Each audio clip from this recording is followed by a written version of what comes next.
जय श्री राधे, जय श्री कृष्ण। सभी को यथायोग प्रणाम नमन दंडवत। जय श्री राधे, जय श्री कृष्ण। श्रीमद् भागवत कथा पर आधारित भक्ति ज्ञान वैराग्य में प्रवचन आप लोग निरंतर श्रवण कर रहे हैं। राजा परीक्षित के हृदय में जो भी पीड़ाएं होती हैं, जो भी वेदनाएं होती हैं, जो शंकाएं होती हैं, वो अपने सतगुरुदेव के सामने बड़ा सहजता से रख देते हैं कि गुरुदेव मेरे सामने ये शंका है, ये मैं समझ ना सका, या ये मैं जानना चाहता हूँ, मैं यह समझना चाहता हूँ। सुखदेव जी महाराज उन्हीं बातों पर विशेष करके प्रकाश डालते हैं और चर्चा करते हैं। सबसे पहली बात यह है कि सामने बैठा जो कोई व्यक्ति है उसकी शंकाओं का समाधान हो जाए।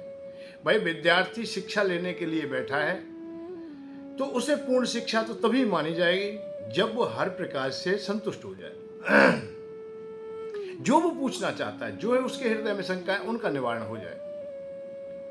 तो राजा परीक्षित के जो भी हृदय में होती है कि श्रीमद् भागवत कथा के श्रवण मास से क्या मेरा कल्याण हो जाएगा, तो उसके लिए सुखदेव जी महाराज उदाहरण देते हैं, महात्म सुनाते हैं कि भागवत को सुनने मात्र से ही मानव का कल्याण कैसे हो जाता है।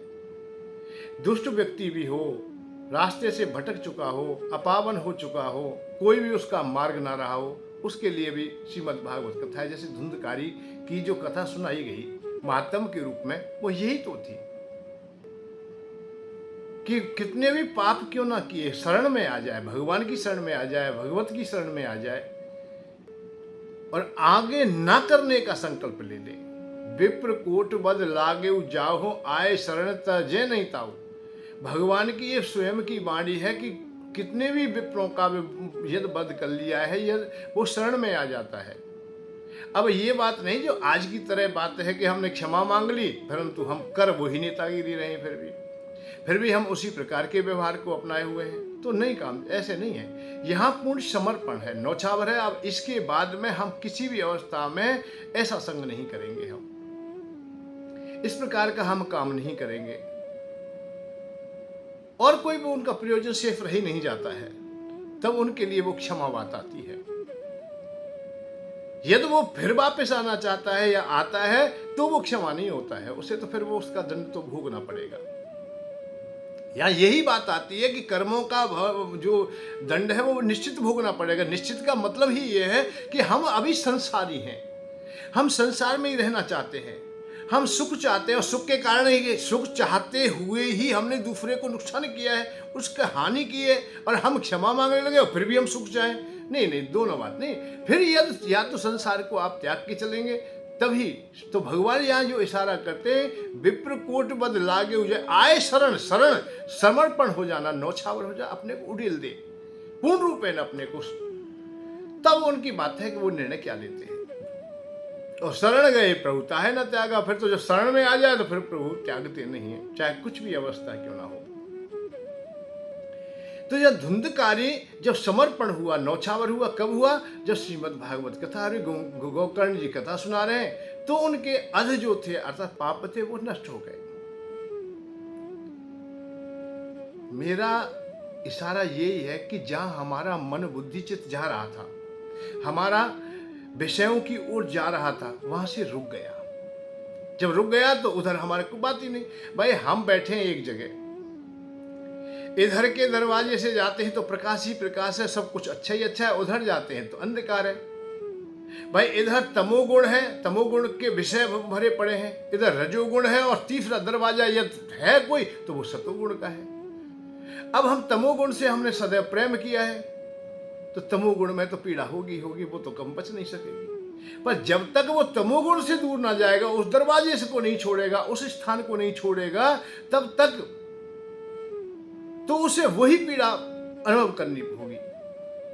जब उन दरवाजों को छोड़ देगा, उन रास्तों को छोड़ दे, उस अवस्था को छोड़ देगा, भाई असतोगुण की ओर आ जाए, उससे तो पीछे हो जाएगा। वो पीठ के पीछे हो गया, अब वो उसे दिखाई नहीं दे रहा है। इसका भाव क्या हुआ कि वो खत्म हो गए, उधर हमारी अब कोई अवस्था नहीं, हमें उधर जाना भी नहीं, तो वो खत्म हो गए। जो हमें दिखाई नहीं दे रहा है, अब हमें कौन दिखाई दे रहा है? जो सतोगुण में हमारा तीसरा दरवाजा दिखाई दे रहा है। तो उसका मतलब है कि अधनासव कोटानुकोट या करोड़ों जन्मों का भी तुम्हारे संचित पाप है। और एक उदाहरण देते हैं हम, जैसे किसी गुफा में करोड़ों वर्षों से अंधकार बैठा है, वहां कभी प्रकाश गया ही नहीं, सूर्य की किरणें पहुंची नहीं है, परंतु किसी भी प्रकार से आज आप लोग मसाल लेके जाते हो, टॉर्च लेके जाते हो, प्रकाश लेके जाते हो, तो अंधकार में वो सामर्थ्य तो नहीं देखने को मिलती है कि वो कह दे कि मैं तो करोड़ों वर्षों से यहाँ रह रहा हूं, मैं नहीं हटूंगा यहाँ से, मैं नहीं जा सकता, मैं तो यहाँ, मेरा साम्राज्य बहुत पुराना है। नहीं, उसकी उतनी ताब नहीं कि जहां जब प्रकाश आएगा तो उसे हटना पड़ेगा। नहीं आ रहा है तब तक है, जब तक तुम विषयों से दूर नहीं हो रहे तब तक तो वो कुछ भी करते रहे, परंतु जब तुम विषयों से अलग हटने का संकल्प ले लोगे, अपने हृदय में मसाल रूपी दिव्यता अर्थात आनंद समर्पण भाव भक्ति को जगा देंगे, फिर तुम्हारे हृदय में कोई पाप रहेगा ही नहीं। जब हमारे मन में ही नहीं, हमारे चित्त में ही नहीं, हमारे विचारों में ही नहीं, हमारी क्रियाओं में नहीं है, तो फिर वो हमसे दूर हो जाते स्वाभाविक ही। जब तक हम पकड़े रहेंगे तब तक है। ये संसार को पकड़ना बहुत है, हम पकड़ रखते हैं हम लोग। जब तक हम पकड़ के रखेंगे तब तक ऐसा ही रहे। तो यहां बात आती है कि सुखदेव जी महाराज उनके हृदय को बिल्कुल पवित्र करना चाहते हैं, और वो जैसे ही पूछते हैं कि इससे क्या होता है, भगवान की क्या गौणिकता होती है, क्या प्रकाश होता है, तो उन्होंने, सुखदेव जी ने ब्रह्म ज्ञान से लेकर के अष्टांग योग आदि की सबकी शिक्षा ने सब बात बताई। कपिल देव का जो चरित्र आता है उसमें अष्टांग योग की बताई जाती है, कहीं ज्ञान योग को प्रधानता दी जाती है, कहीं भक्ति योग को दिया जाता है। कहीं हम देखते हैं समाज में भी हम लोगों को कैसे कार्य करनी चाहिए। जैसे जड़भरत की कथा सुनाई गई, उसमें उनके पिताजी ऋषभदेव जी स्वयं अपने पुत्रों को ये शिक्षा देते हैं कि पुत्रों, ये संसार के साथ साथ में आपको भगवान का भजन भी करना है, क्योंकि संसार तो कुछ समय के लिए है, पर स्वास्थ्य क्या है, स्वास्थ्य तुम्हारा परमात्मा को पाना अर्थात उनकी ओर जाना, या आत्मा का संग बताया गया कि आत्मा तुम्हारी सदैव रहेगी। ये शरीर आज है, कल ना रहेगा। तपो दिव्यम, इसलिए तप कीजिए, क्योंकि ये शरीर तुम्हें बड़ी कीमत की, बड़ी मेहनत से मिला है। शरीरम न पुनः पुनः, बार बार ये शरीर नहीं मिलेगा, इसलिए इस शरीर का लाभ ले लीजिए। तो यहां ये भी शिक्षा दी जाती है, एक पिता अपने पुत्र को शिक्षा दे रहा है, और वो भी दे रहा है आध्यात्मिक शिक्षा दे रहा है। और ऐसी शिक्षा दी, उस समय ही नौ पुत्र तो उनके उसी समय ब्रह्म की प्राप्ति कर लेते हैं, ब्रह्म की ओर चले जाते हैं। उन्हें ब्रह्म नौ योगेश्वर कहा गया है। जड़भरत पर, भरत जी पर भी वही प्रभाव पड़ता है, और आगामी जीवन पर जीवन चाहे चलते रहे, परंतु उन्होंने परमात्मा को ही प्राप्त किया। सुखदेव जी महाराज राजा परीक्षित को फिर बताते हैं कि जो भी विश्वास कर लेता है भगवान पर, भगवान निश्चित आते, दृढ़ता चाहिए। जैसे आप लोगों ने सुना ध्रुव जी की कथा में कि वो भगवान कहते हैं कि मैं तुझे जो वरदान दे रहा हूं उसमें दृढ़ता है, विश्वास है, और उसे तू कर लेगा, उसे प्राप्त करेगा तो सब कुछ मिलेगा। जैसे नारद जी ने सारा किया। 12 अक्षर मंत्र तब नारद दियो बताए, हर मिलन सो मंत्र दृढ़ और ना कछु उपाय। दृढ़, दृढ़ शब्द है अर्थात अटल का, इसी का नाम ध्रुव शब्द है, जिससे हम टल ना सके, जिसे हम अपना लें और नियम पूर्वक उसका पालन करें। विश्वास तुम्हें हो जाए, शबरी मां को विश्वास हो गया, मेरे गुरु कह गए भगवान आएंगे आएंगे आएंगे, निश्चित आएंगे, तो उन्हें विश्वास हुआ। और विश्वास का फल अरे अमृत है। तुम्हें विश्वास है भगवान पर, गुरु पर, माता, जिस पर विश्वास है, ऐसा हो नहीं सकता है विश्वास टूट जाए, क्योंकि विश्वास देने वाला भी तो विश्वास पात्री है, वो भी सत्य का अनुभव करके ही तुमसे कह रहा है। और जहां सत्य का अनुभव हो जाए, सत्य में एकम पदम ब्रह्मा, सत्य तो है जिससे ब्रह्म आज स्थिर है। सत्य धर्म प्रतिष्ठा, सत्य से ही तो धर्म की प्रतिष्ठा है भाई। सत्य ही तो है, जो जितना मजबूत सत्य है उससे और अधिक कौन होगा। असत्य और सत्य दो ही पहलू हैं, दो ही पल्ले हैं, एक प्रकृति में है, एक ब्रह्म में है। एक द्वंद्वों से भरा हुआ है, एक द्वंद्वों को दूर करने में सक्षम है। एक सुख और दुख का साथ लेके है, एक परम आनंद से भरा हुआ है।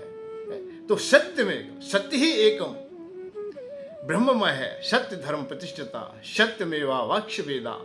सत्य तो वेद है, वेदों की वाणी है, सत्यमेवा क्षया वेदा सत्य न वापत्य परम। सत्य का क्या है? परम है, परम ब्रह्म है, वो तो हर जगह व्याप्त है। वापत्य परम। तो इसलिए सत्य को जो अपना लेता है, दृढ़ता से विश्वास कर लेता है। उदाहरण दिया गया है, वंश परंपराओं में चलते हैं आगे, जैसे मनु शत्रुपा की जो वर्णन चलता है, कश्यप जी आदि की जो वर्णन चलते हैं, कश्यप जी की संतति का जो वर्णन चलता है, कश्यप जी के अनेकों पत्नियों में से विशेष करके जब आगे हम लोग देखते हैं, दिति अदिति की संतानों का विशेष करके वर्णन होता है। दिति से दैत्य और अदिति से आदित्य अर्थात देवता लोगों का पदार्पण होता है। तो दैत्यों में विशेष करके हम लोग देखते हैं कि हरणाकर्णा कश्यप की भी चर्चा बहुत अच्छी प्रकार से भागवत में आती है, और ये सुखदेव जी विशेष करके उदाहरण देते हैं। दिति की संतानों में विशेष करके आती है कि वो अच्छे पिता होते हुए भी फिर भी उनके जीवन काल का व्यवहार अच्छा नहीं रहा है। वैसे बहुत तपस्वी रहे हैं। हरणाकश्यप कोई साधारण व्यक्ति नहीं है, साधारण राजा नहीं है। हरणाक्ष भी कोई साधारण नहीं है। इन्होंने परमात्मा की उपासना की है। ब्रह्मा बाबा उनके नजदीक हैं, उनको प्रसन्न किया, उनसे वरदान भी प्राप्त किए हैं। पर इन सब में गुण होता है कोई ना कोई, और गुण के साथ वही हो सकता है अधिक हो जाए तो अवगुण हो जाए।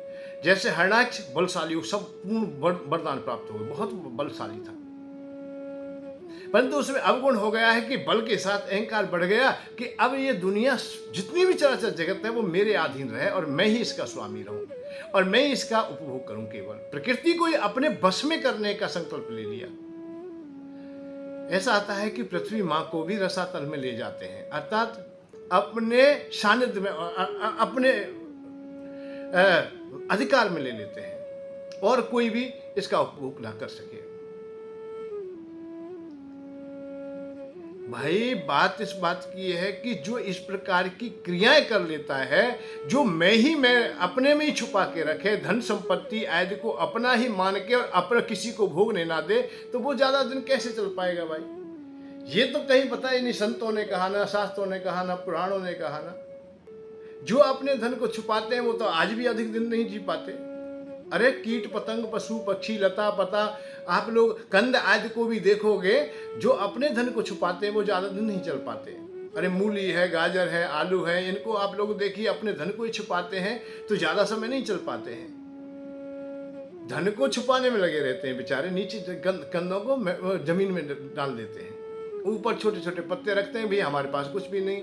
परंतु कितने समय तक रहेगा जीवित, कितने समय तक छुपाएगा? ना तो धन छुपाया है, खूब जमीन में है, छुप भी नहीं सका और समूल नष्ट हो गया। गाजर को देखिए आप लोग, आलू को देखिए, इनके पेड़ साल 2 साल 4 साल के नहीं मिलेंगे तुम्हें। जिस खेत में लहरा रहे थे और धन को छुपाए बैठे थे, वही पत्तियों को मिला दिया जाए, मिट्टी में मिल जाते हैं, खत्म हो जाते हैं। परंतु दूसरा भी है, एक वृक्षों को देखिए आप लोग, बड़े बड़े पेड़ों को देखिए, आम का पेड़ है, कटहल का पेड़ है, अमरूद का पेड़ है, जो भी है, जामुन का है, जो पेड़ हैं बड़े बड़े, अपने फल को खुले में रखते हैं, वो छुपाते नहीं। उसका परिणाम क्या होता है कि हर साल फलते भी हैं, फूलते भी हैं और सबके लिए देने में ही लगे रहते हैं, किसी से छुपाते नहीं। तो ना तो अपने पत्तों को छुपाते, ना पुष्पों को छुपाते, ना फल को छुपाते, और उनसे भी द्वेष नहीं करते।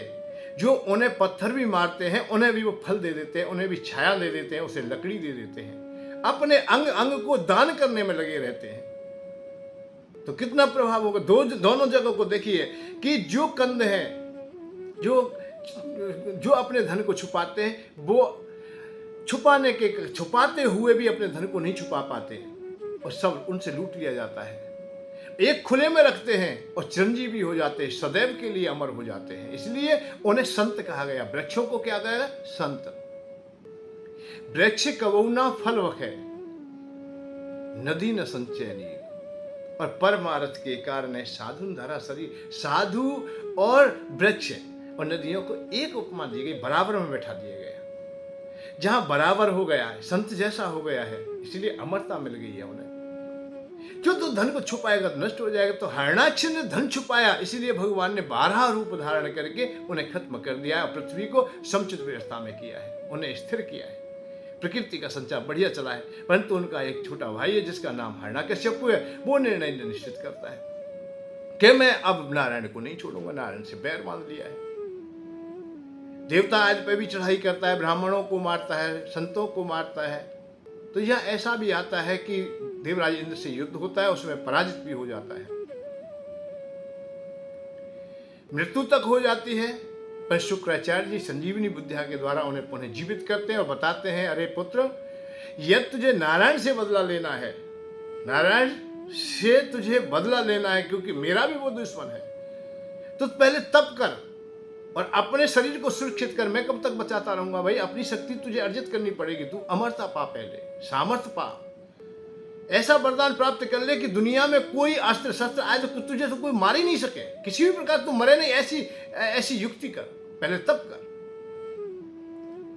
श्रीमद् भागवत इशारा करती है कि वो तप करता है, पर देवराज इंद्र पीछे से विचार करते हैं। उन्हें किसी ने बता दिया कि उनकी एक पत्नी है कयादु, उसके घरों में एक उनका बेटा पल रहा है। एक हिरण्यकश्यप इतना बलशाली है, उनकी संतति भी ऐसी बलशाली होगी जो देवताओं को पुनः पीड़ा देगी। तो उन्होंने तो ये निर्णय कर लिया कि राक्षसों का अर्थात दैत्यों का समूल नष्ट कर दूं मैं। तो कयादु का वो हरण कर लेते हैं, आक्रमण करते हैं। वहां हिरण्यकश्यप तो मिलते नहीं, तो कयादु का हरण करके जब जा रहे थे, वो बेचारी कुर्री की भांति रो रही है, विलाप कर रही है, कोई पतवार नहीं, कोई बचाने वाला। देवराज जिसका हरण करें उसे कौन बचा सके?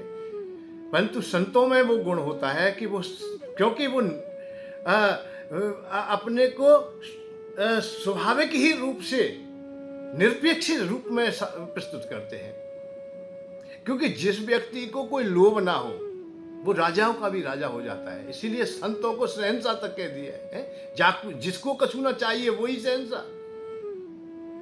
भाई चाह चली जाए हृदय से, चाह गई चिंता गई मन वावे परवाह, जिनको कछु ना चाहिए वही शासन करता है असली। तो देवराज इंद्र के सामने बांह फैला के नारद जी खड़े हुए, अरे ठहर, तू इस तरह से अबला पर कैसे आक्रमण कर रहा है, कैसे ले जा रहा है, क्या मर्यादाएं नहीं जानता है? तू देवराज इंद्र के सिंहासन पर बैठा है। तो आज भी संत महात्माओं में, ब्राह्मणों में वो सामर्थ्य होती है कि वो राजा को भी दुत्कार दें सही राह पर लाने के लिए, क्योंकि वो उन विषयों से अपने को बचाए रखते हैं। काम क्रोध लोभ मोह आदि के वशीभूत होकर के कोई बात नहीं कह रहे। उनका निर्णय सर्व समाज के लिए होता है। जो हमारा शास्त्र कहता है, हमारा सनातन धर्म कहता है, हमारे पुराण कहते हैं, हमारे पूर्वज लोग कहते हैं, उन शिक्षाओं को वो समाज के सामने रखते हैं। इसलिए वो अपनी बातों पर अड़िग होते हैं कि शास्त्रों में ऐसा लिखा है इसलिए मैं कह रहा हूं। मैं अपने लोभ से या प्रयोजन से नहीं कह रहा कि एक स्त्री पर तू हाथ उठाता है, गर्भस्थ शिशु की हत्या करना चाहता है, तू अधर्म कर रहा है, तू छोड़ इसे। उस राजा से कह रहे हैं जो देवराज, देवताओं का भी राजा है, जिससे कोई कुछ नहीं कह सकता। ना जाने कितने लोग नहीं थे, पर किसी ने नहीं कहा कि राजा है, राजा से कौन कहे? तो राजा से कौन कह सकता है? गुरु कह सकता है, संत कह सकता है, ब्राह्मण कह सकता है। ये सामर्थ्य उन्हीं में होती है। रोक लिया कि तू जघन्य अपराध करने जा रहा है, गर्भस्थ शिशु की हत्या करता है। उसमें भी ये नारी है, नारी की हत्या करता है, उसे दुखी करता है। अवध्यम सर्वभूतानाम नारी नाम पर देवता। अवध्य है, ये नारी है समस्त भूतों में, समस्त प्राणियों में। अरे ब्राह्मण और नारी गौ आज पर तू हाथ उठाए तो तू अपने को फिर भी राजा कहे या अच्छा व्यक्ति कहे, अपने को क्षत्रिय कहे, तो ये ठीक नहीं। ना ना, छोड़ इसे। मन की कैसे छोड़ू महाराज? इसके गर्भ से दुष्ट पैदा होगा जो देवताओं को दुखी करेगा। अरे पगले, तू क्या परमात्मा है? आने वाले युग में क्या पता किसके गर्भ से क्या उत्पन्न होगा। केवल यही तो नहीं मान लिया जाए कि हिरण्यकश्यप की संतान है, अतः कयादु के गर्भ से उत्पन्न होगी और वो दुष्टी ही होगी। सज्जन भी हो सकता है कोई। छोड़ दे, ऐसा ना कर। यही बात कह करके कयादु को छुड़ाया गया कि तू गर्भस्थ शिशु की हत्या मत कर, इस पाप से तू न बच सकेगा। भारी पाप लग जाएगा, तेरा जीवन नष्ट हो जाएगा, तू खत्म हो जाएगा, देवलोक खत्म हो जाएगा, सब कुछ नष्ट अस्त व्यस्त हो जाएगा। आज और कल शास्त्र हमें यही तो बताता है कि ये काम करेंगे पाप पड़ेगा या पुण्य पड़ेगा। जब हम देखते हैं कि गर्भ में शिशुओं का वध किया जाता है। आज की हमारी विकास की जो दर बढ़ी है, जो हमारे पास में ये यंत्र हैं, इनसे हम लोग ये भी जानने का प्रयत्न करते हैं, जान लेते हैं कि इसमें गर्भ में कन्या है या पुत्र है हमारा। तो जो पुत्र लोभी है वो कन्याओं को मरवा देते हैं। तो शास्त्र कहता है कि ऐसा ये तूने किया है तो गौ हत्या से भी बढ़कर के पाप होगा, ब्रह्म हत्या से भी बढ़कर पाप होगा। तेरी हजारों करोड़ों जीवन तेरे बेकार हो जाएंगे। जब तक सृष्टि का अंत नहीं है तब तक तेरे पापों का अंत नहीं होगा। तू दुखी दुख पाएगा, ये बताया गया उसमें। ऐसे ऐसे नरक भोगने पड़ेंगे। जो गर्भ शिशु की हत्या करते हैं या कराते हैं उनको ये फल मिलता है। बहुत चीजें बताई गई हैं। तो हम इन शास्त्रों को पढ़ें, समाज के सामने लाएं, उनको उनका अनुसरण करें, तो फिर ये पाप क्यों हो? अध होंगे ही नहीं, अधखानी नहीं बन पाएंगे। तुम बहुत सुंदर हो जाएगा। परंतु हम सुनते नहीं, सुनाने वाले सुनाते नहीं कि हमें ऐसा करना चाहिए या ऐसा नहीं करना चाहिए। दोनों हमें मालूम हो जाए। तो ये कथाएं हमें ये इसीलिए हमारे लिए अनिवार्य है। संत महात्माओं के द्वारा इनका बखान अनिवार्य है कि हम करें क्या। यहां देवर्षि नारद ने इंद्र को वापस कर दिया और कह दिया तू जा। अब वो कहां जाए? घर से तो ले आए। अब कयादू बेचारी बीचे बीच खड़ी रह गई, क्योंकि पति हैं वो तो वन को जा चुके हैं, तपस्या कर रहे हैं। अब घर में जाती हैं तो वहां फिर कोई हरण करके ले जा सकता है, कोई लांछन भी लग सकता है, कोई भी बात हो जाए। गर्भ शिशु है। मैंने बाबा अब तो तुम्हारे अलावा कोई भी नहीं मेरा। भाई ठीक है बेटा, कोई चिंता मत कर, चलो झुपड़िया में आराम से तो 2 रोटी खाते रहना। आराम जब तेरा पति आ जाए तो चली जाना। अच्छा, एक और बात है कि अब यहां ये बात आती है कि मजबूत जो व्यक्ति होगा, जो संत मजबूत होगा, उसे कोई परेशानी नहीं है। जहां मजबूती कम होगी, जब जब तुम्हारे हृदय में कमजोरी आएगी, तब तब परेशानी है। अब कयादू को रख रहे, कोई परेशानी नहीं, आज तक कोई परेशानी। कहीं चर्चा सुनी हो देवर्षि नारद ने कयादू से ऐसा कह दिया? सर उसी समय उसे अपनी पुत्री कह दिया कि बेटी कोई चिंता मत कर, तू मेरी पुत्री है। पिता की भांति पालन किया। गर्भ शिशु पल ही रहा है, रोजाना अच्छी अच्छी बातें बताते थे। भाई बेटी को तो बढ़िया बात बताएंगे। गर्भ शिशु पर उसका प्रभाव पड़ता। हरि चर्चाएं निरंतर होती थी, भगवान की चर्चाएं होती थी, शास्त्रों की पुराणों की चर्चाएं होती थी, भगवान की भक्ति और विश्वास की चर्चाएं होती। समय चक्र आता है, गर्भ शिशु बाहर आता है, उसका नाम प्रहलाद रखा जाता है। वो सने सने बढ़ने लगता है तो वहां भी संतों का संग होता है, संतों का सत्संग मिलता है, अच्छी अच्छी बातें मिलती हैं। माँ का भी व्यवहार उसी प्रकार का है। जब हमारा संग जैसा हो जाएगा, ऐसा ही हम पर सने सने धीमे धीमे रंग चढ़ जाएगा। ऐसी हमारी मति हो जाएगी। किवदंती सत्या मति सा गति भवे। गति और मति हमारी एक जैसी हो जाएंगी। हमारी जैसा हम संग करेंगे उसी को हम धीमे धीमे अपनी बुद्धि और विवेक के द्वारा अर्जित करते चले जाएंगे। तो प्रहलाद में यह दृढ़ता होती चली गई। समय चक्र चलता है। हिरण्यकश्यप जब वरदान लेके आता है तो सबसे पहले जब कयादू को बुलवाया कि देवर्षि नारद जी के यहाँ, अब यही तो बात है ना। अब आप जैसा ब्रह्मचारी, बड़ा पावन और पवित्र व्यक्ति, आप जैसा जो कलयुग में आज है, सबसे पहले तो समाज वाले ही ना जाने कितनी बात कहते, बाबा जी के पास रहती है, बाबा जी के पास रह के आइए, जा वहीं रहना। तेरा पति तो बहुत दिन का गया, ये बच्चा आया कहां से? बहुत बातें नाना प्रकार के, और उससे जीने का कोई मार्ग भी नहीं दे पाएंगे। हो सकता है पति उसे रखे ना रखे। हिरण्यकश्यप ने एक बार भी ये कहीं ऐसा प्रसंग नहीं आता है कि कयादू से ये लांछन लगाया हो कि ये मेरा पुत्र नहीं है या तू देवर्षि नारद के आश्रम में क्यों रही। उन्होंने तो हाथ जोड़ के देवर्षि नारद की विनती की, तुमने मेरे वंश को बचाया है, मेरी पत्नी को बचाया, मेरे सम्मान को बचाया है, मैं आपका सदैव ऋणी रहूंगा। गदगद हो गए, उन्हें विदा कर दिया है, वो चली जाती है। पुत्र को बड़ी आराम गोद में बैठा के पुत्र को बड़े आनंद में सहला रहे। एक दिन हिरण्यकश्यप उन्हें सहजता से पूछ लिया, बेटा तू हमसे तो दूर रहा है, भाई हमसे पीछे पैदा हुआ है, हम तपस्या के लिए चले गए, तेरी माँ ने तुझे क्या सिखाया, तेरे गुरु जी ने क्या सिखाया, अर्थात तू जहाँ आश्रम में रहा ऋषि के में, वहां उन्हें क्या सिखाया। हरे पिताश्री, इस दुनिया में अपना है क्या। सुनऊ पिता में कहूँ सुनाई, हर से अलग और कुछ नहीं, जो दीखे सो माला पुराई, पूर्ण ब्रह्म है हरि हरि, गोविंद हरि गोपाल हरि, जय जय प्रभु दीन दयाल हरि। ये दुनिया तो भगवान में है, हर मणि धागे में पुरी हुई है, तो परमात्मा रूपी धागा हर अवस्था में है, चराचर जगत में है। ऐसी कोई अवस्था नहीं है जहाँ नहीं है। परमात्मा से हम अलग नहीं है और परमात्मा के लिए हमें समर्पित होना होगा। परमात्मा ही श्रेष्ठ क्रिया है। जब परमात्मा की ओर की बात सुनी, थोड़ी सी भी बात सुनी, तो एकाएक तो उन्हें बड़ी कड़वापन लगा।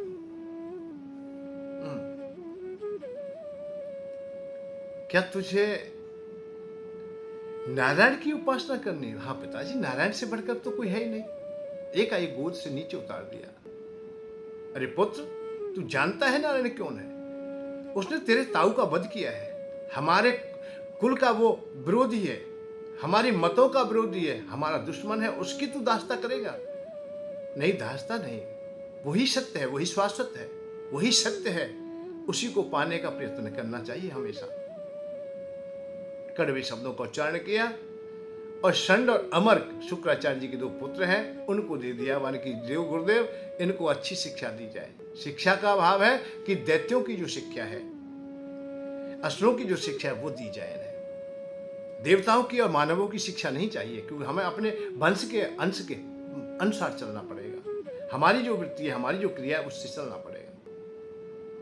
बोले जाते हैं, पढ़ाते हैं, बहुत समय तक बात करते हैं, परंतु जो मन बुद्धि चित्त हमारे में बस गया है, वो छूटना कठिन है। इसलिए ही हम लोग कहते हैं कि बचपने से ही, गर्भ शिशु की भी अवस्था से ही हम लोगों को संतान का निर्माण करना है। इस बात पे विशेष ध्यान दें।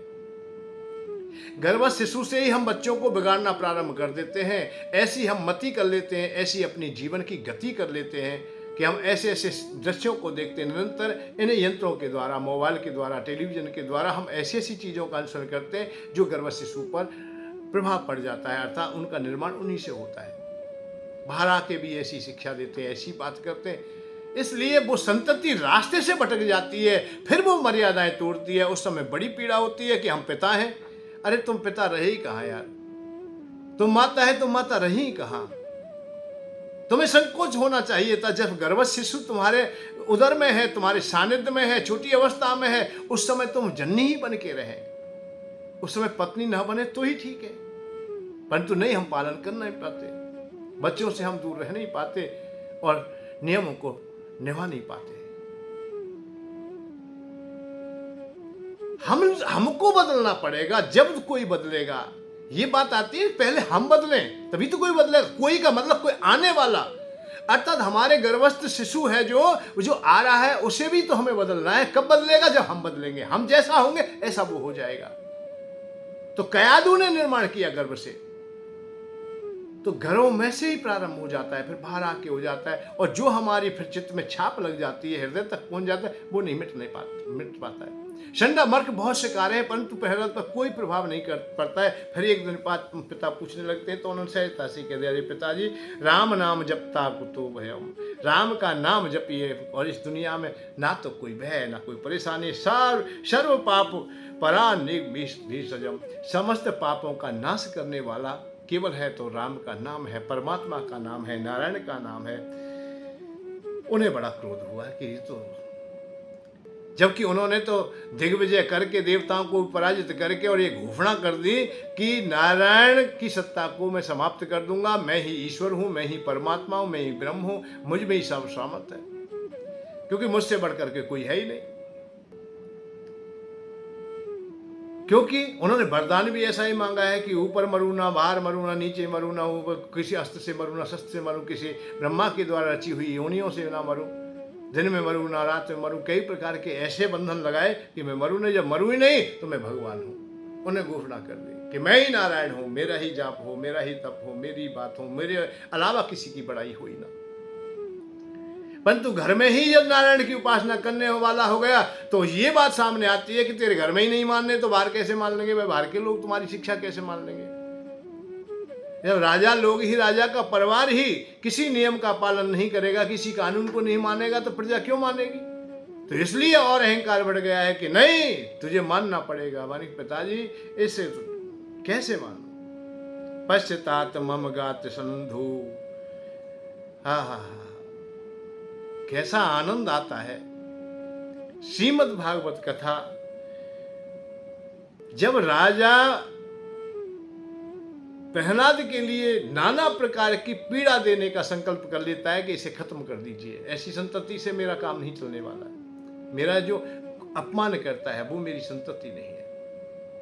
कयादु बहुत रोती है परंतु उसकी भी नहीं मानी जाती। राजा क्या होती है, शिखर आज से भी फेंक दिया जाता है, सागर की गहराई में डाल दिया जाता है, विषधरों से डसाया जाता है, हाथियों से कुचला जाता है, आरे से चीरा जाता है, कढ़ाई में भूना जाता है, नाना प्रकार की अवस्थाएं, उन्हें मारने का प्रयत्न किया जाता है। ऐसा श्रीमद् भागवत कथा में आता है। पासनी सो बांध के अगाध नीर गोर दियो, तीर तलवार न सो मार मारे हारे। प्रहलाद को अब ये उस अवस्था में लाना चाहते हैं कि कैसे भी करके हिरण्यकश्यपु के अलावा किसी का चिंतन ना करे, किसी का स्मरण ना करे, समर्पण हो तो अपने पिता के लिए, पिता को ही भगवान माने। ये तो सत्य है और ये ठीक भी है कि पिता को भगवान मान लें, परंतु भगवान का भी भगवान कोई है, परम पिता। पिता तभी तक पिता है, तभी तक भगवान है जब परम पिता को वो मानता है। एक बात और जानिए भाई, हमारे पिता हमारे भगवान हैं, ठीक है, बहुत अच्छी बात है और होने भी चाहिए और हैं, कोई शंका नहीं, क्योंकि हमारे जनक हैं वो। परंतु पिता तभी श्रेष्ठ है जैसे पत्नी पति को भगवान मान ले और पति भगवान को भगवान माने। जब जब पति भगवान को भगवान नहीं मानेगा तभी वो पति धर्म से गिर जाएगा, मर्यादाएं तोड़ देगा, रास्ते से भटक जाएगा। इसलिए भगवान को हमेशा वो भगवान मानता रहे। तो पत्नी अपने पति को भगवान निश्चित मानती रहेगी, क्योंकि उसमें वो तेज दिखाई देगा, वो शिष्टाचार, व्यवहार, मानवता, वो प्रेम हमेशा रहेगा उसमें। उस प्रेम का अभाव नहीं होगा तो पत्नी हमेशा खुश रहेगी, हमेशा अपने पति के लिए समर्पित रहेगी। तो प्रहलाद को भी इसी प्रकार से, प्रहलाद से कहा गया है कि तुम्हारे पिता ही भगवान है। हाँ, मेरे पिता भगवान है, पर भगवान तब तक है जब वो भगवान को भगवान मानते हैं, वो नारायण को नहीं मानते, वो ईश्वर को मानते नहीं, अपने को ही ईश्वर कहते हैं। परम ब्रह्म परमात्मा अपने को ही उन्होंने घोषणा कर दी है। तो उस अहंकार को साक्षात रूप देने के लिए एक और बात बताएं, अहंकारी व्यक्ति में गुण कहिए अवगुण कहिए, वो ये हो जाता है कि जो मैंने कहा है उसे मैं पूरा करूं। जैसे रामायण में बहुत सुंदर प्रसंग आता है, शंकर भगवान की कथा। दक्ष प्रजापति शंकर भगवान को श्राप दे देते हैं कि आज के बाद में इन्हें यज्ञ में कोई हिस्सा नहीं मिलेगा, इनको कोई भी हिस्सा नहीं दिया जाएगा। सहभाग ना लभ्यंता, इन्हें कोई सहभागी नहीं बनाएगा आज के बाद किसी भी यज्ञ में। देवताओं की ओर से, मानवों की ओर से शंकर भगवान को कोई भी सहारा नहीं मिलेगा, अर्थात कोई यज्ञ की आहुति नहीं मिलेगी। उसे पूरी करने के लिए वो जब श्रापित कर देता है तो दोबारा से यज्ञ करता है कि पहले मैं आयोजन करूं, उसमें मैं शंकर को आहुति नहीं दूंगा, अर्थात स्थान नहीं दूंगा, हिस्सा उसमें बुलाऊंगा नहीं, तो फिर भी ये परंपरा बन जाएगी क्योंकि मैं राजा हूं, सब लोग फिर उनका अपमान करने लगेंगे, इसलिए उनकी सत्ता खत्म हो जाएगी। तो ऐसे ही हिरण्यकश्यपु अपने अहंकार को सजोए हुए ये निर्णय करता है कि मैं परमात्मा हूं। परमात्मा तब दुनिया मानेगी जब मैं अपने घर से ही उसे बंद कर दूंगा कि नारायण का नाम लेने वाला फिर कोई होगा नहीं, एक घर में ही हो गया है। तो उन्होंने उन्हें नष्ट करने का विचार किया है, परंतु जो पूर्ण समर्पण है, नौछावर है, समर्पित हो चुका है, उसके लिए कहना ही क्या है। जब पहाड़ से ऊपर से फेंकते तो मानो भगवान स्वयं ही नारायण अंजलि बना करके उन्हें अपने अंजलि में ले लेते हैं, हृदय में लगा लेते हैं। पासुनी सो बांध के अगाध नीर उर दियो। पत्थरों से बांध करके सागर की गहराई में डाल देते हैं तो पत्थर ही नाव बन जाते हैं, उन्हें किनारे पर ले आते हैं। जो काम करते सब विपरीत हो जाता है, अग्नि भी शीतल हो जाती है। और पासुनी सो बांध के अगाध नीर भूर दियो, तीर तलवार सो मारे मारे हारे हैं। और घेरे से घेराए दियो, डर पैना ने कुतव मद मत बारे, भारे हाथी तर उडारे हैं। फेरे शेरे आरे ले अगन माहे जारे, और पीछे मेरे गातन लगाए नागुकारे हैं। और भावते के प्रेम में मगन कछु जाने नहीं, ऐसे प्रहलाद पूरे प्रेम मतवारे हैं, ऐसे प्रहलाद पूरे प्रेम मतवारे हैं। कौन सा उपाय ना करो जाते मार दो, पर तू पहला दे मार ना पाए। क्यों? भावते के प्रेम में मगन कछु जाने नहीं, भावते के प्रेम में मगन कछु जाने नहीं, ऐसे प्रहलाद पूरे प्रेम मतवारे हैं। ये प्रेम बड़ा बहुत सुंदर सौदा है। ये प्रेम किसी को पा जाए तो दुनिया में कौन की ताकत क्या है जो किसी का नुकसान कर दे। हमारे पास में प्रेम का अभाव है, इसलिए हम लोग रोते हैं, हम खोते हैं, अपने को अधूरा देखते हैं। प्रेम और परमात्मा कोई अलग नहीं है, प्रेम ही परमात्मा है।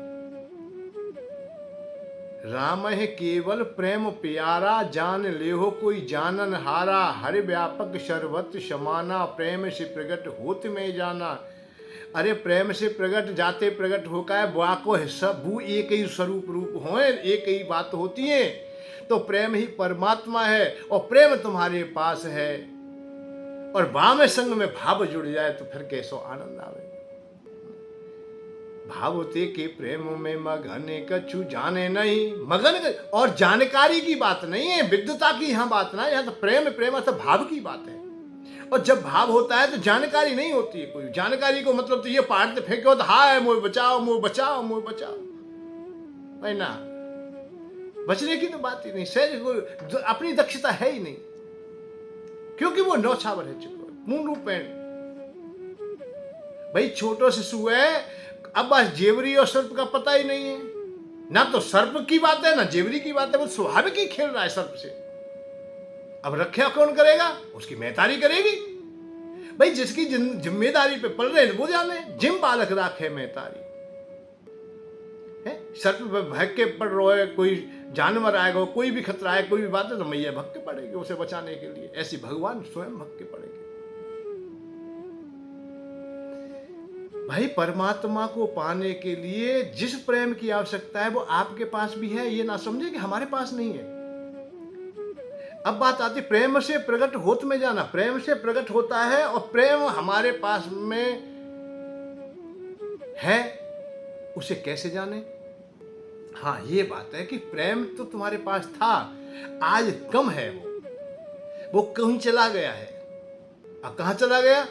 भाई संसार के लोगों को हमने उधारी में दे दिया है। थोड़ा सा प्रेम पत्नी को दिया है, थोड़ा माता पिता को दिया है, थोड़ा भाइयों को दिया है, थोड़ा पुत्रों को दिया है, थोड़े जड़ वस्तुओं को भी दे दिया है, खेत खलियान को दे दिया है, पैसे को दे दिया है, विषयों को दे दिया है। प्रेम को हमने जो इकट्ठा था हमारे पास में, प्रेम जैसे 100 रुपया भर प्रेम है हमारे पास, 100 रुपये है। 100 रुपये में से 10 किसी को, 5 किसी को, 15 किसी को, 20 किसी को, कहूँ ज़्यादा कहूँ कम कहूँ खेरी थोड़ थोड़ करके। कहने का इशारा ये है कि पहले बुजुर्ग लोग होते थे, जब 100 का नोट हो गया या कोई बड़ा पैसा हो गया तो उसे खुलाते नहीं थे। भाई खुल जाएंगे तो क्या होगा? भाई यदि नोट खुल गया, गड्डी टूट गई तो क्या होगा? खर्च हो जाएगी, फिर इसमें से चलते रहेंगे, फिर हल्के हाथ से ही हम खर्च करेंगे। हम कम आवश्यकताएं होंगी उनमें भी खर्च कर देंगे। इस बात पे ध्यान दीजिए, कम आवश्यकताएं होंगी और अनावश्यक भी खर्च हो सकते हैं, तो इसलिए हमें खुलाने नहीं है। तो हमने क्या किया? हमने भी ऐसे ही अपने प्रेम को खुला कर दिया, खुला छोड़ दिया है। अब जड़ वस्तुओं को भी दे दिया, पशुओं को भी दे दिया, पक्षियों को दे दिया, पत्नी को, इन सबको दे दिया।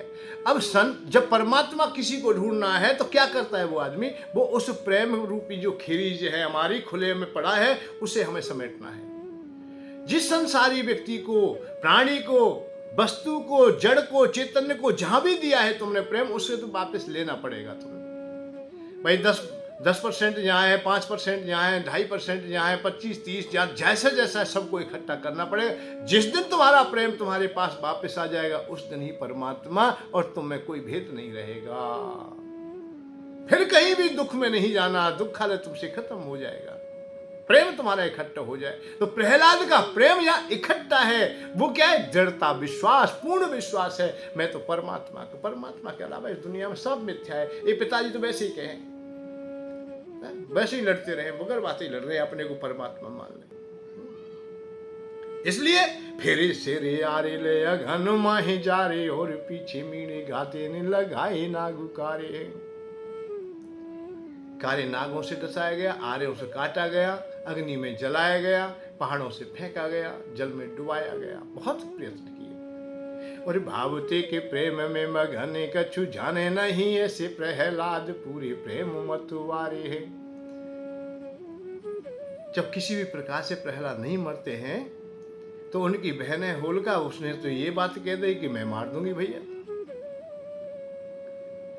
भैया का हित में करूंगी, भैया की बात तो माने, क्यों? मेरे भाई का भी तो वध करने वाला नारायण, और नारायण का ही ये दास बनता है, उन्हीं की सेवा करता है, इसलिए मैं खत्म कर दूंगी। कैसी कैसी विचित्र स्थिति आती है। श्रीमद् भागवत कथा कहती है कि प्रहलाद को लेकर के होलिका बैठ जाती है, अग्नि जलाई जाती है। हिरण्यकश्यप निर्णय कर लेता है कि अब निश्चित मर जाएगा, क्योंकि उन्हें वरदान था कि उन्हें अग्नि जला नहीं सकती थी। किसको? होलिका को। शीतल चीज था उनके पास। पर समय जब बिगड़ता है, समय जब बदलता है, तो अपना वही सही रास्ता तुम्हारा नहीं है तो ये काम नहीं आएगा, वरदान भी काम नहीं आएगा।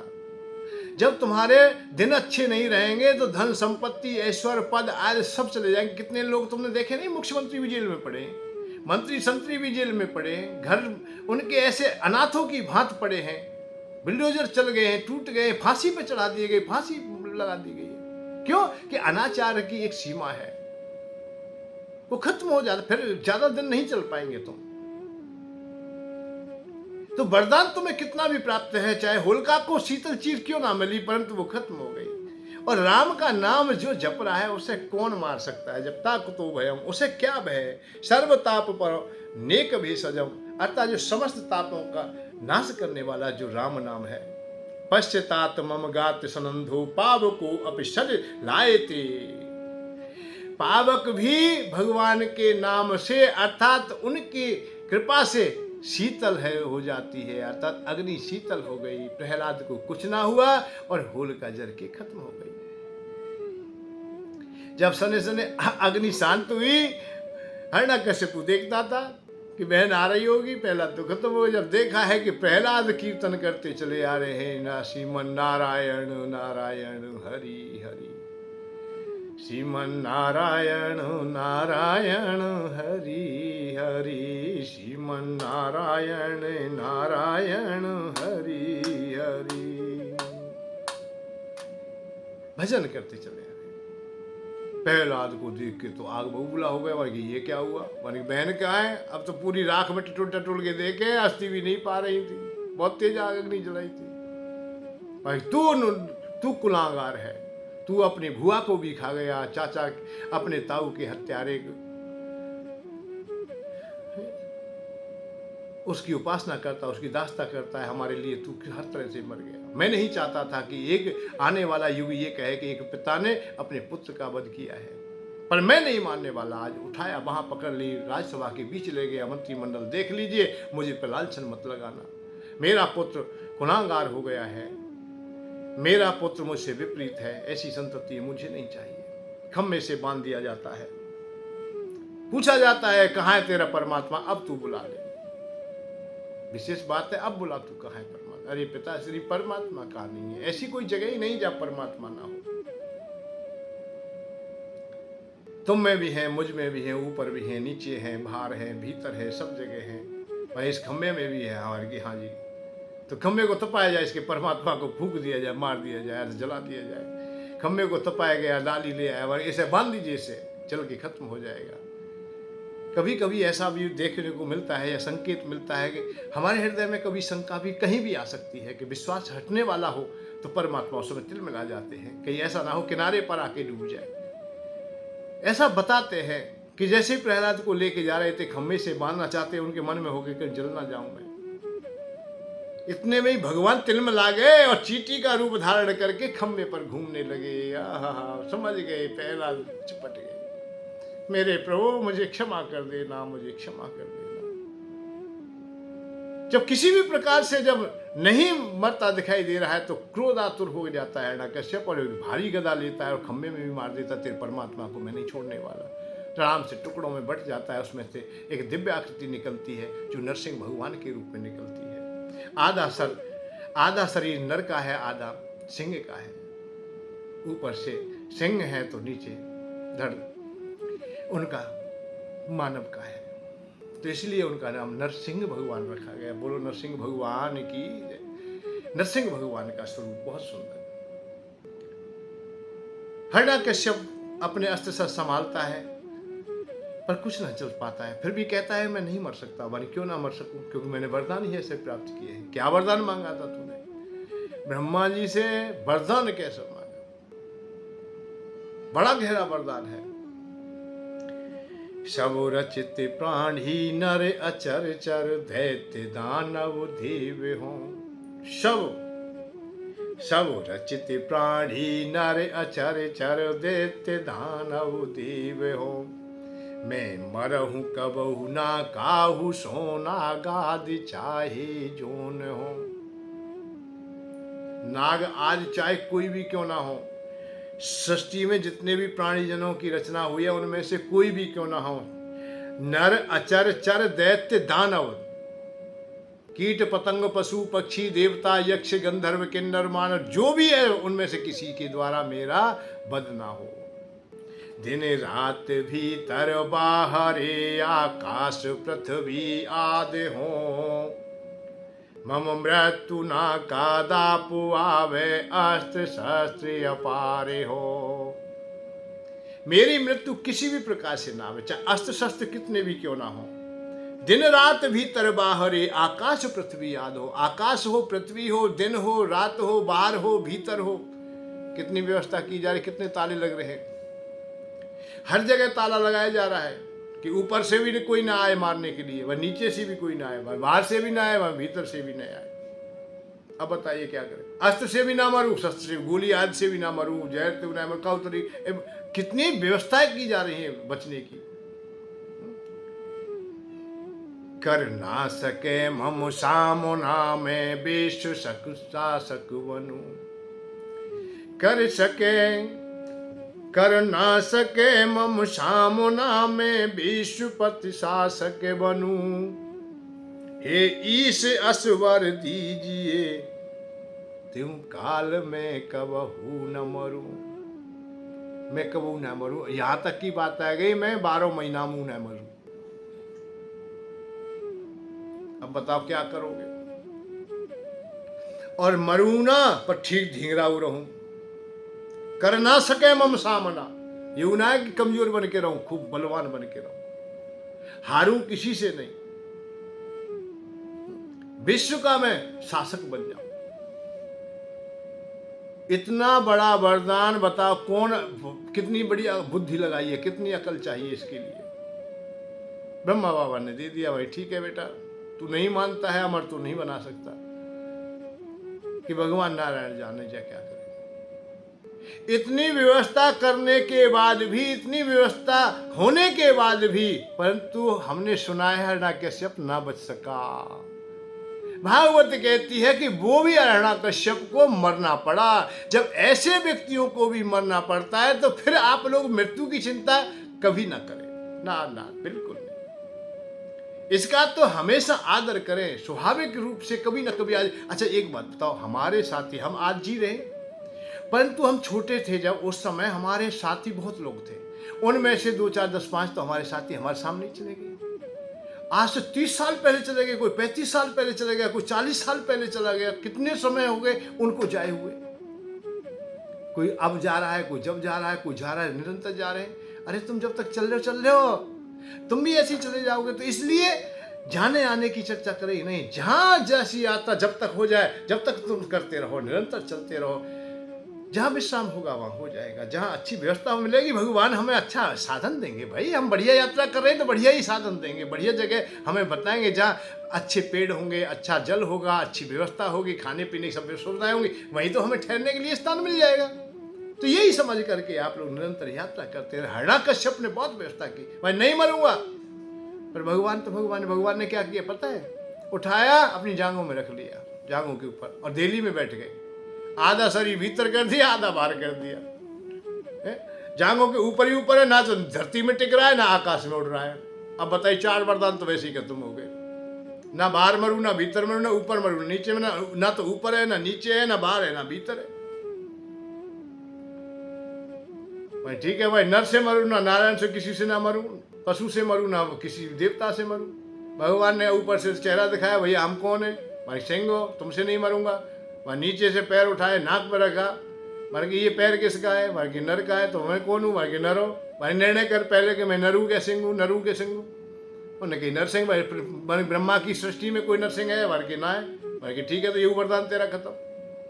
अस्त्र शस्त्र, मार के मेरे हाथ बिल्कुल खाली है। जब देखा है कि सिंह के पंजे हैं, वो तो नाखून ही बहुत तेज है, मार कि ये तो अस्त्र शस्त्र है नहीं, ये तो नाखून है भाई, मेरा स्वयं का शरीर है ये तो। भाई ठीक है, पर फिर भी नहीं मरूंगा। भाई क्यों नहीं मरोगे? भाई एक बात हो, एक चीज हो तो वो तो बात है। मैं दिन रात में ना मरूं। देवयोग से ही देखिए, संध्या का समय है, दोनों वक्त मिलने वाले, ना तो सूर्य छुपा है और ना बाहर रह गया है, ना तो रात्रि हुई है और ना प्रकाश रहा है। जैसे गौधूल वेला कह सकते हैं, अर्थात संध्या का समय कहते हैं, संधि का व्यवस्था कह सकते हैं। मैं किसी महीने में नहीं मरूंगा। भाई सावन भादो कार्तिक ये सब कुछ बीच में एक 13 महीना तो भी जो प्रारंभ हो गया, भगवान तो भगवान नहीं है। बाकी ये 13वां महीना है, साल में 12 महीने होते, मान के 13 है, बाकी किसका है? मान के अधिक मास का है। इससे उत्तर यही आता है कि जिसे बचाना चाहे भगवान, उसे कोई मार नहीं सकता है, और जिसे भगवान मारना चाहे उसे कोई बचा नहीं सकता है। मारने वाला है भगवान, बचाने वाला है भगवान। बाल न वाका होता उसका, जिसका रक्षक कृपा निधान। मारने वाला है भगवान, बचाने। जल थल अग्नि आकाश पवन पर केवल उसकी सत्ता। हरि इच्छा के बिना यहाँ पर हिल न सके एक पत्ता। उसी का सोचा यहाँ पे होता, उसकी शक्ति महान। मारने वाला है भगवान, बचाने वाला है भगवान। मारने वाला है भगवान, बचाने वाला है भगवान। जब भगवान मारने वाला है, बचाने वाला है, और जिसे मारना चाहे उसे कोई बचा नहीं सकता है, जिसे बचाना चाहे उसे कोई मार नहीं सकता है, यही ये सिद्धि होती है, यही ये सटीक बात आती है। श्रीमद् भागवत कथा बड़ी बड़ी सुंदरता से, बहुत अच्छी प्रकार से, और भगवान की भक्ति तो कैसी करें। इन नवदा भक्ति का भी बखान श्रीमद् प्रहलाद से ही सुना गया है। प्रहलाद ने ही कहा था, पिताश्री भगवान को तो कैसे भी आप लोग सुमर लीजिए। श्रवणम कीर्तनम विष्णु स्मरणम पाद सेवनम अर्चनम वंदनम दास साक्ष्य आत्म निवेदनम। 9 प्रकार की जो भक्ति कही तो भगवान की, तो वह कैसे भी रास्ता से अपना ले, वो भगवान को ही प्राप्त होगी। समय चक्र चलता है, वरदान में अब मुक्त हो गए हैं कि वरदान तो कोई दिख ही नहीं रहा है। तू देख ले अब ऊपर नीचे, तू खूब देख बर के भीतर। अब देख ले तू बर के भीतर, तो खूब देख बाहर भीतर। नहीं फाड़ू तेरी हृदय नली, गोविंद हरि गोपाल हरि जय जय प्रभु दीन दयाल हरि। तू देख ले तेरा कुछ भी शेष बच रहा होता है? नरसिंह क्रोध में अति भारी, जय जय माधव जय असुरारी। नरसिंह क्रोध में अति भारी, जय जय माधव जय असुरारी। विनती कर देवी शक्ति हारी, प्रहलाद बोले ब्रज हरि हरि गोविंद हरि गोपाल हरि जय जय प्रभु दीन दयालु हरि। जय जय प्रभु दीन दयालु हरि, जय जय प्रभु दीन दयालु हरि, गोविंद हरि गोपाल हरि, जय जय प्रभु दीन दयालु हरि। नरसिंह क्रोध में है तो भारी भगवान क्रोध में है, परंतु एक ही बात बताते हैं कि भगवान का क्रोध भी वहीं शांत होता है जहाँ से प्रारंभ हुआ था। प्रहलाद के कारण ही उत्पन्न हुआ, प्रहलाद से ही आरंभ हुआ है, तो प्रहलाद में ही विश्राम पाएगा। ऐसे ही ये मानव जीवन जो हमें प्राप्त हुआ है, जहाँ से हम आए हैं, एक दिन वहाँ पहुँचना तो पड़ेगा। ये आत्मा को वहीं शांति मिलेगी। जैसे जानत तुम्हें तुम ही हो जाई, जब जानते जानते भगवान मैं हो जाता है तभी शांति का मार्ग मिलता है। जल को हमेशा सागर में ही शांति का अनुभव होता है और कहीं नहीं। वो तो निरंतर फिर तड़पती और टूटती लुटती पिटती रहती है, अशांत मन से दौड़ती रहती है, कभी वाष्प के रूप में, कभी बूंद के रूप में, कहीं जल के रूप में, कहीं बर्फ के रूप में, कभी खोलाई जाती है तो कहीं धूल धूसर हो जाती है। नाना प्रकार की अवस्थाएं, पर सागर में पहुंचने के बाद वही जल की बूंद शांति और आनंद का अनुभव कर लेती है।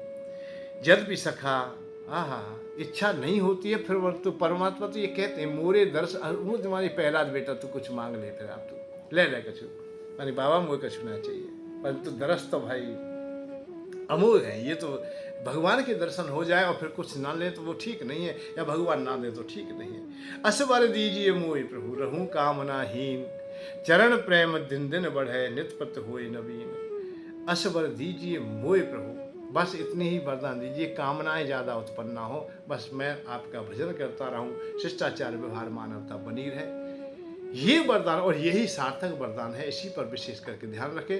भक्ति में केवल दृढ़ता का ही प्रधानता है, विशेष करके कोई नहीं। और जो दृढ़ता से अपने को समर्पित कर देता है, न्यौछावर कर देता है, फिर कहना ही क्या है भैया। और पाहन की वही गौतम नारी को पायन धूर सुचेती करायो, बालक के तप सोवत रीज के धामे अढूल दियो मन भायो, आपनो नामे अजामिल के मुख सो ने पाछिलो दोषी भूलायो, कंठ सो काले को फांसी कढ़ायो, में आई सुनी शरणागत आयो। हे हर के हर रूप बनायो, मार विनोद विनोद में राक्षस मुद को भक्त को गोद खिलायो, आरत को एक तू ही उबारत, याही सुनी शरणागत आयो, मैं याही सुनी शरणागत आयो। बस शरण में चले जाइए, यही सार्थकता है। और संसार में रहते हुए आनंद का परम आनंद का भी परम आनंद यदि लेना है तो भक्ति का संग, शिष्टाचार व्यवहार मानवता का संग, श्रीमद् भागवत कथा पर आधारित भक्ति ज्ञान वैराग्य में प्रवचन श्रृंखला यहाँ थोड़ी देर विश्राम लेगी। कल फिर हम लोग चलते हैं आगे। जय श्री राधे, जय श्री कृष्ण। धन के साथ धर्म की ओर, सुख की खोज।